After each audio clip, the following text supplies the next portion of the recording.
이렇게 올려놓고 얘랑 트랩을 써서 맞춰놓고 얘쪽 것도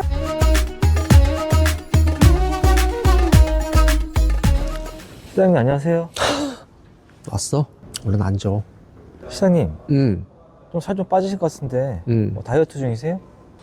다이어트는 뭐 항상 자동으로 되고 있지. 너 지금 PD 하고 있을 때가 아니야. 현장으로 나오면 자동으로 다이어트가 돼. 제가 낯가림이 심한데 탈출법 좀 알려주세요. 낯가림 심하다고? 그럼 여자친구 어떻게 사겠어? 여자친구한테 하듯이 해봐. 자기야, 그냥 나 가려 계속. 오늘은 창업자의 시선 중 마지막 날인데요. 고객이랑 상담할 때 해야 되는 필수 질문 3가지만 알려주세요. 고객 상담할 때 3가지 포인트? 일단 첫 번째는 고객 정보, 그리고 현장에 대한 정보.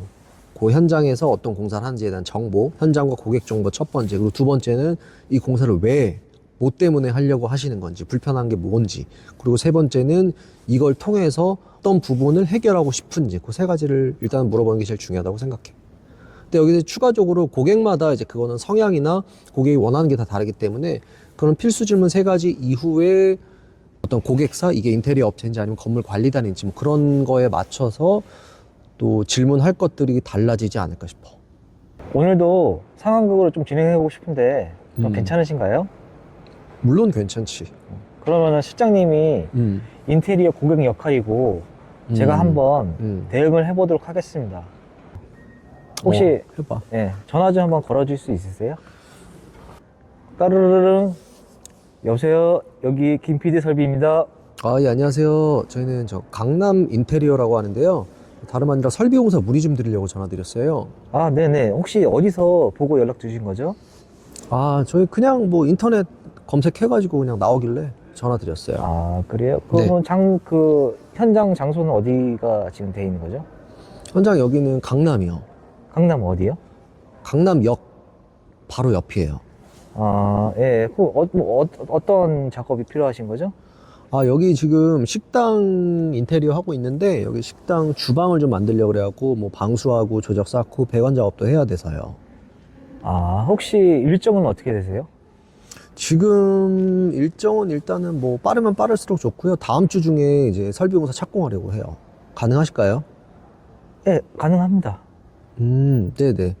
그러면 한번 현장 오셔서 미팅 좀 가능하실까요? 좀 실측하시고 현장에서 제가 좀 예. 상의 드릴 것도 있어서요. 그럼 방문해서 연락드리도록 할게요. 네네. 그럼 연락 주세요. 제가 문자로 현장 주소 넣어 드릴게요. 네, 알겠습니다. 네, 감사합니다. 네. 네. 어떤가요? 잘하네. 뭐 지적할 거 없으세요? 훌륭한데 뭐. 뭐가 문제인지에 대해서 안 물어본 것 같긴 한데. 문제를 삼으면 문제가 된다고 했어. 아, 그래요? 그러니까 센스 있게 하자고. 알겠습니다. 조금 더 그래도 이제 상담하고 고객이랑 전화하는 거니까 조금 더 톤을 높여서 받으면 한 톤, 솔 톤으로 받으면 어떨까? 예, 맞습니다. 이러면서 좀 그냥 예, 왔는데요. 예, 예. 두 번째는 방문 상담 시 제가 뭐 확인해야 할 3가지만 알려주세요. 일단 현장을 가면 일단 현장에서 문의를 준 뭐 고객사 담당자분이나 뭐 소비자분이나 만나서 현장에 대해서 실질적인 실측이 들어가야겠지. 뭐 어떤 공간을 만들려고 할 때 공간의 사이즈라든지 뭐 배관을 어디서부터 어디까지 새로 이제 만들어야 되는지, 그리고 현재 문제점이 뭔지, 어떤 뭐 누수가 되고 있으면은 어디서 물이 어떤 형태로 흐르고 있는지에 대한 전체적인 부분들을 다 파악을 해야 돼. 그렇게 파악을 할 때 눈으로만 그렇게 하는 것보다는 항상 난 기록하는 게 좋다고 생각을 해서 사진, 동영상 촬영을 하고 그 부분이 현재 뭐 배관 사이즈는 어떻고 어떤 식으로 물이 흐르고 있으며 기존에는 어땠었는지 것들을 이제 좀 적어서 기록을 하는 게 난 중요하다고 생각을 해.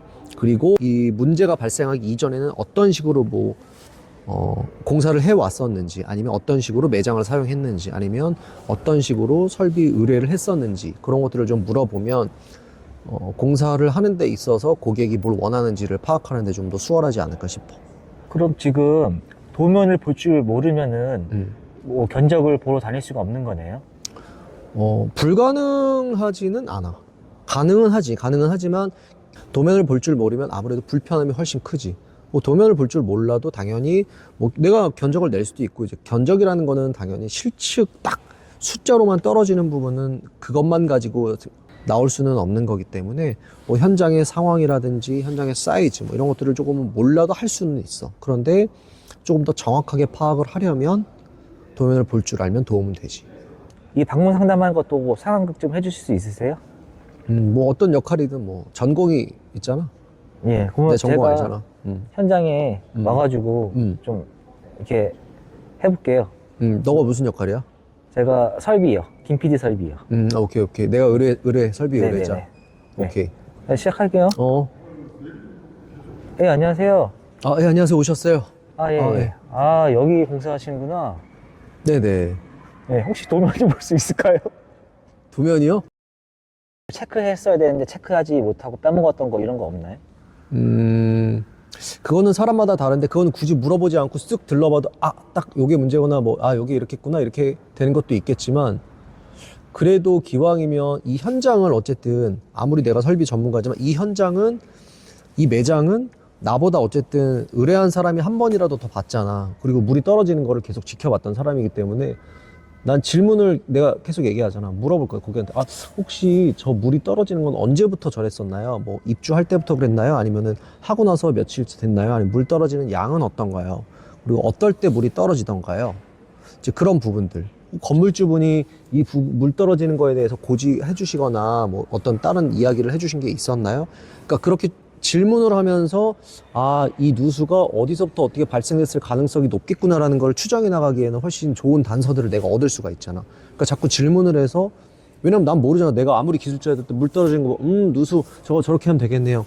그건 그렇게 바로바로 찾을 수 없는 경우도 되게 많거든. 그래서 그냥 계속 물어보는 거지. 병원 가면 우리가 의사가 이제 환자한테도 환자분 뭐 드셨어요? 밤에 뭐 과식하셨어요? 아니면 어저께 뭐 무슨 일 있으셨어요? 피곤하셨어요? 뭐 이것저것 많이 물어보잖아. 그러니까 그렇게 진단을 해 나가는 게 제일 중요하기 때문에 질문을 조금 더 해주면은 네가 해결하는 방법 중에서도 이런 식으로 해결해야 더 좀 만족스러운 방법으로 공사를 진행할 수 있겠구나라는 것도 좀 파악할 수가 있고, 그리고 고객이 뭐가 불편했고 뭐를 어떻게 하고 싶은지에 대한 좀 세부적인 부분들도 잘 알 수가 있을 거라고 생각을 해. 상담할 때 처음에 전화 상담하고 두 번째는 이렇게 방문 상담하잖아요. 근데 방문 상담할 때 이동 거리가 엄청 뭐 길거나 그러면은 이제 괜히 시간만 뺏기고 이럴 수도 있잖아요. 그런 거를 방지하고자 뭐 어떤 방법이 있을까요? 그러니까 되게 다양해. 고객들 중에서도 방문 상담을 좀 꺼려하는 분들이 있고, 그래서 유선이나 이런 문자나 이렇게 좀 온라인 통해 가지고 상담을 받고 싶어 하시는 분들도 있고, 문의들이 많다 보니까 그래서 이제 공사 상담 신청 링크를 통해서 고객들이 이렇게 쭉 본인이 원하는 공사의 종류라든지 뭐 현장의 상태 이런 부분들을 쭉 자료를 이제 첨부해서 보내주면, 그걸 토대로 해서 정확하지는 않지만 대략적인 이런 식으로 지금 뭐가 불편해서 이런 걸 좀 원하고 계시구나. 그러면 이거는 이런 식으로 공사 방법이 필요하겠다. 그래서 이런 공사로 진행을 하려면 대략적으로 이러이러한 공사비가 예상이 되겠구나 라는 정도를 알려주고 정보를 제공할 수가 있지.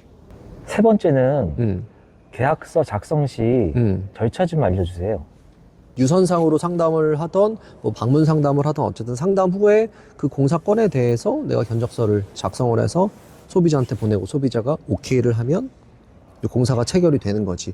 근데 이제 전에도 이야기를 했지만, 공사 이제 계약을 하겠다고 서로 구두상이든 뭐 서면이든 뭐 전자결제든 어쨌든 어떤 방식으로든 합의를 하고 나서 이제 보통은 요새 같은 경우는 이제 뭐 결제 사고나 이런 게 많잖아. 그래서 이제 그런 부분을 다 해결하기 위해서, 이건 뭐 우리 업계 쪽뿐만이 아니라 공사 계약을 하면 계약에 대한 계약금을 이제 서로 결제를 받고, 그 계약금이 거의 그러니까 계약이 됐다라는 거에 대한 증거가 되는 거지.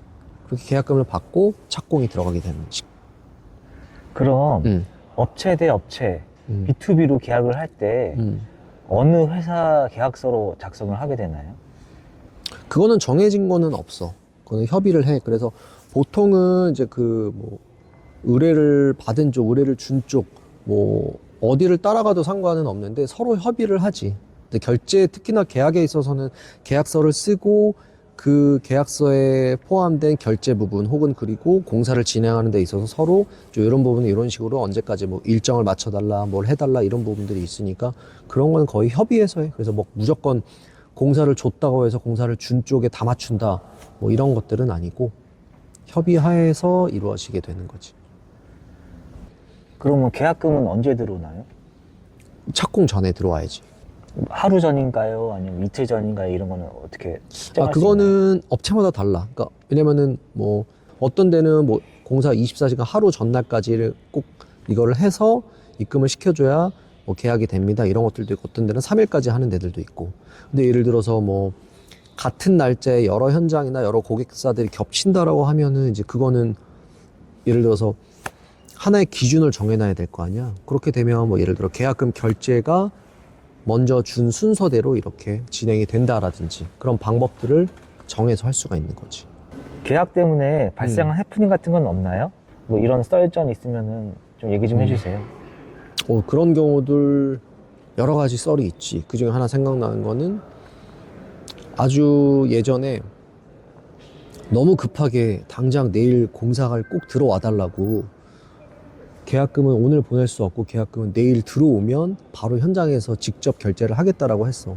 그래서 여러 가지 이제 뭐 자재를 우리가 다 구매를 해가지고 현장에 도착을 했는데 그때 현장 도착한 순간부터 현장 문은 잠겨 있고 담당자는 연락이 안 되고 1시간째 기다려도 연락이 없어.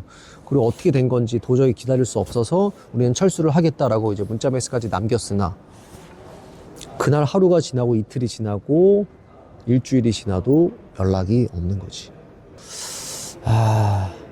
가슴 아픈 썰이 있지. 그럼 그 자재는 환불이 되나요? 환불이 예를 들어 되는 경우들도 있고 안 되는 경우들도 있지. 사실상 뭐 자재상에서 환불이 거의 잘 안 해주려고 하기 때문에 환불을 거의 못 한다고 보면 되겠지. 고객의 마음을 잘 설득하고 훔칠 수 있는 비법 한 가지만 알려주세요. 그게 진짜 어려운 것 같아. 설득, 아직까지도, 내가 계속 좀 부족하다고 느끼는 부분 중에 한 가지지. 뭐, 고객을 만났을 때, 고객과의 어떤 상담에서 우리가 생각하는 어떤 이 공사와 기술의 가치를 고객한테 설득을 해서 이거는 이만큼의 가치가 있습니다. 이건 이만큼의 중요도가 있습니다. 중요성이 충분합니다라는 거를 설득하는 일이 참 어려운 것 같긴 해. 그거를 단순히 저희는 무조건 가격이 쌉니다. 전 최저가로 해드릴 수 있습니다. 이렇게 하기에는 너무 좀 단편적이고 진짜 사실 가치라는 건 이게 눈에 보이지 않는 부분을 그 사람이 믿게끔 뭔가 나의 진심을 다해서 해야 되는 부분인데 그거는 참 어려운 부분인 것 같아서 여전히 나도 공부하고 계속 잘하는 사람들에 대한 책도 읽고 하면서 보고 있는 편이야.